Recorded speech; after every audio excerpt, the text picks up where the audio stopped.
नमस्ते दोस्तों, आज सुनिए हिंदी की वरिष्ठ लेखिका दीपक शर्मा की लिखी हुई कहानी पुराने पन्ने। प्रस्तुत है कहानी मेरी ज़बानी। मैं हूँ सीमा सिंह। इस सन 2016 के नवंबर माह का विमुद्रीकरण मुझे उन टकों की ओर ले गया जिसने 60 साल पहले हमारे पुराने कटरे के सर्राफ पन्ना लाल के परिवार के 5 सदस्यों की जानें धर ली थी। 28 वर्षीय उनकी पत्नी चंद्रिका की, 10 महीने की उनकी जुड़वा 2 बेटियों की, उनकी जर्सी गाय की तथा उस गाय के नए ग्वाले बिरजू की। शामत वो जर्सी गाय ही लाई थी जिसे पन्ना लाल के ससुर हमारे कटरे की गौशाला में छोड़ गए थे, चंद्रिका की दूसरी बरहई पर।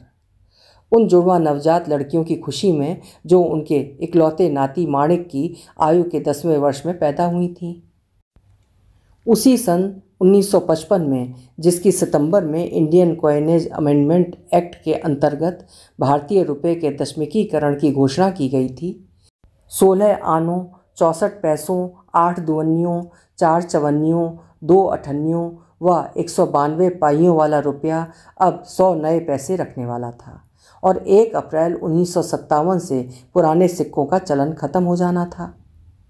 टप्पा बैंक में आए नए पैसों ने लगाया था। पन्ना लाल उस दिन अपनी हट्टी छोड़कर चंद्रिका के पास आन जमे थे। सोचता हूँ घर में रखे सभी पुराने सिक्के समय रहते भुना लिए जाएं। उधर अम्मा अपनी रेजगारी इकट्ठी कर रही है, तुम्हारे पास भी जितनी रेजगारी है सभी ले आओ। लीजिए। पति द्वारा बताए गए काम को निपटाने के लिए चंद्रिका को पति से ज़्यादा जल्दी रहती है और उसने अपनी रेजगारी का अंबार पलंग पर बरसा दिया। पन्ना लाल ने माणिक को बगल में बिठलाया और अलग अलग सिक्कों की ढेरियां बनाने लगे। अभी ढेरियां पूरी बनी भी ना थीं कि पन्ना लाल रुक गए। टके कम लग रहे हैं। रुपयों पैसों के मामले में वो गहरी सूझबूझ रखते थे। जो है यही हैं। चंद्रिका का रंग बदल गया। जरूर तुमने कुछ टके अलग धर लिए हैं, जानती नहीं जब तक तुम उन्हें अपने भाई भतीजों तक पहुंचाओगी वह बेमेल हो चुके होंगे। चंद्रिका का मायका कमज़ोर था और पन्ना लाल ना तो उसे भूलने देते थे और ना ही उसे 2 साल से पहले वहाँ जाने देते।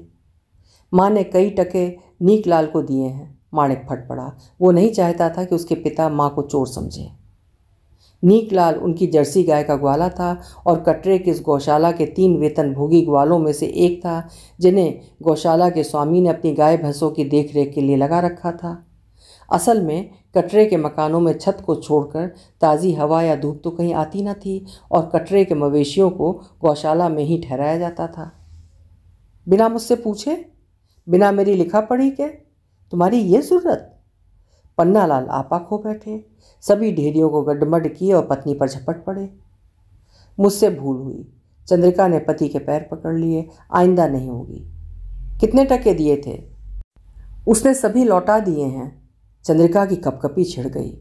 वो बकाया नहीं, फिर भी ब्याज तो उनका वसूलना ही होगा। मुझे गौशाला के मालिक से बात करनी पड़ेगी। वो जानता है हिसाब के मामले में मैं कांटे का तौल रखता हूँ, न कम न बेसी।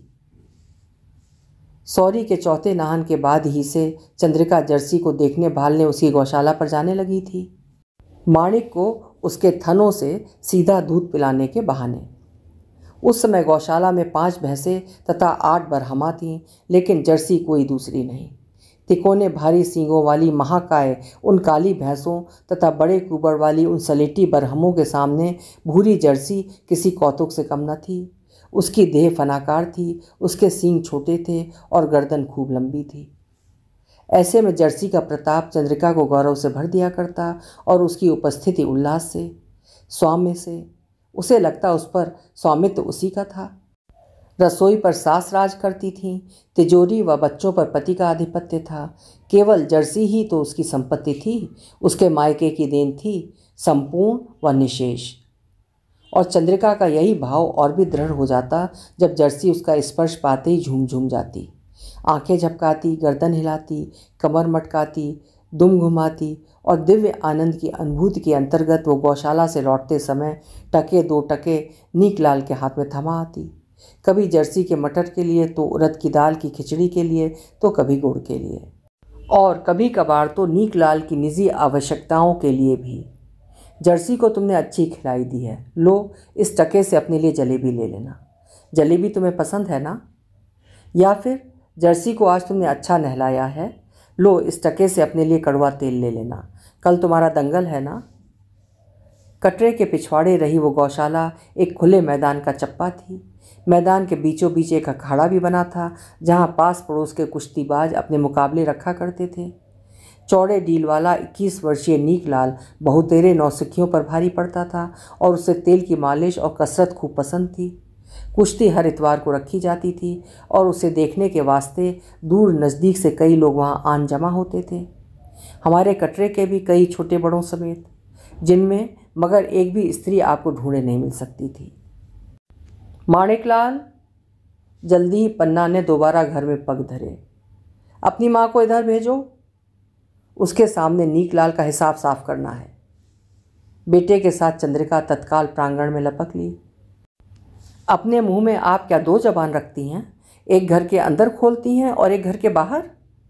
चंद्रिका को देखते ही नीकलाल आग हो लिया।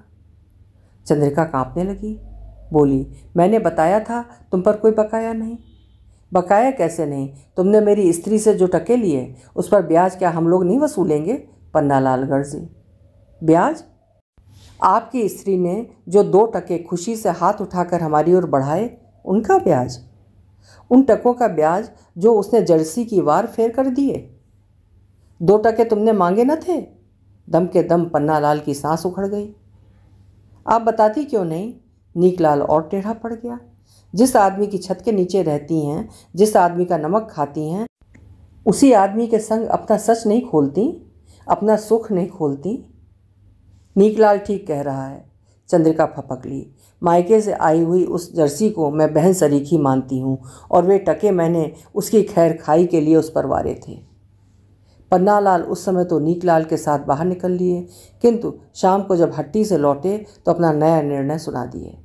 उस जर्सी का दूध अब हमारे चौके में कभी नहीं आएगा। क्यों नहीं आएगा? बहुधा देर तक मौन धारण करने वाली चंद्रिका उद्दंड होली। आप उस दूध को अपने काम में नहीं लाना चाहते तो ठीक है, मैं उसे अपने काम में ले आऊँगी। तुम्हें पूरी छूट है। पन्नालाल हंस पड़े।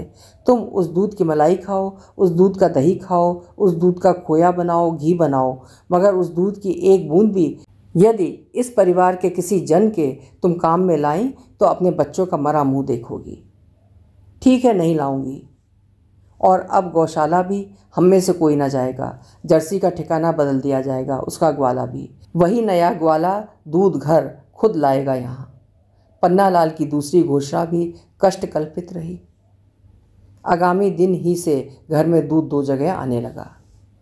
जर्सी की सुबह की दुहान चंद्रिका को सीधी उसके कमरे में पहुंचा दी जाती और शाम की दुहान जर्सी की देख रेख की एवज में नया ग्वाला बिरजू अपने पास रख लेता।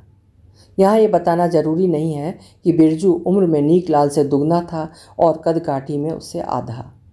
चंद्रिका नहीं जानती थी जर्सी अपने नए ठिकाने पर पहुंचकर बीमार हो जाएगी। नहीं जानती थी बिरजू की देखभाल में कसर रहेगी। ना तो वो उसके चारे के प्रति अति सावधान रहेगा और ना ही उसकी चरागाह के प्रति। नहीं जानती थी वो उसे किसी भी अनाश्रित अथवा भटकी हुई गाय भैंसों के झुंड में लगा दिया करेगा जो किसी भी खुले मैदान में चर लिया करती हैं और अपने साथ वाली किसी भी गाय अथवा भैंस को अपनी बीमारी पकड़ा देने की संभावना व क्षमता रखती हैं। परिणाम इसी अनभिज्ञता के अंतर्गत चंद्रिका ने उस जर्सी के दूध का सेवन की मात्रा तो दुगनी की ही, साथ ही बचे हुए दूध का घी जोड़ने लगी। मेरे मायके के जन तो इस परिवार का अंग नहीं, ये घी मैं उन्हें खिला दूंगी।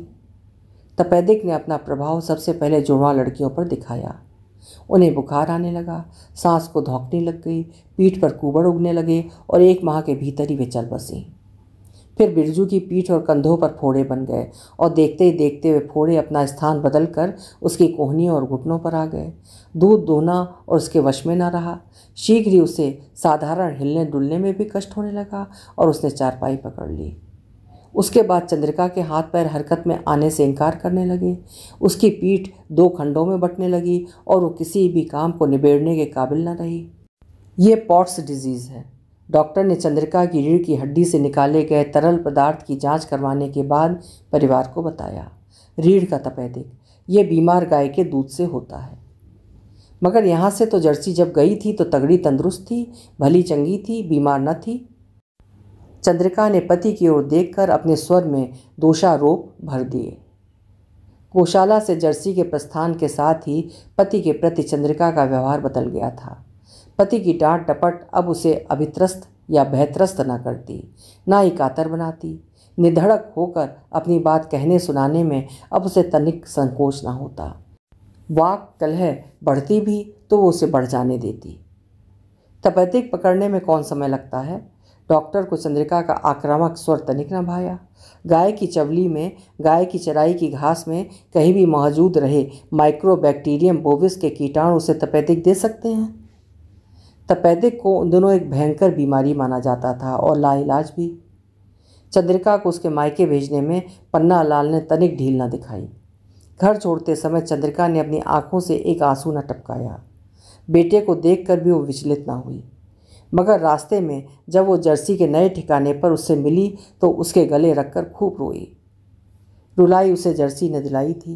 वो पहले से आधी रह गई थी और चंद्रिका का स्पर्श पाते ही अपनी आंखों में आंसू ले आई थी।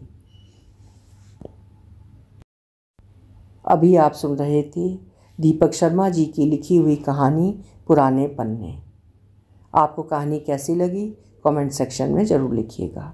कल फिर मिलेंगे। हिंदी की श्रेष्ठ साहित्य सुनने के लिए मेरे चैनल्स को सब्सक्राइब करना नहीं भूलिएगा। लाइक भी करिएगा और शेयर भी करिएगा। धन्यवाद।